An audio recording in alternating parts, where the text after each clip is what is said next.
22 октября в зале администрации района прошло 7-е заседание Совета муниципального района Илишевский район Республики Башкортостан. Депутаты рассмотрели и утвердили 11 вопросов.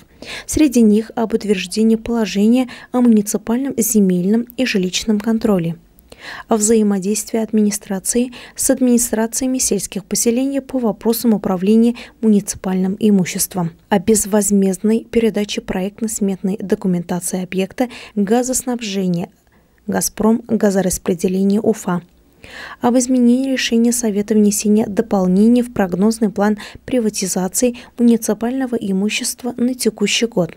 Также были внесены изменения в решение Совета и утверждены тарифы на платные услуги, предоставляемые населению в детской школе искусств, в учреждении отдела культуры и в централизованной библиотечной системе района. По окончанию заседания в торжественной обстановке глава администрации Ильдар Мустафин вручил награды.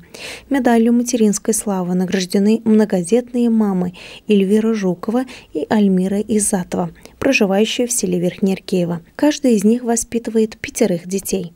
Медалью за трудовую доблесть награждена начальник районного управления образования Гульнара Фаруховна Кашапова.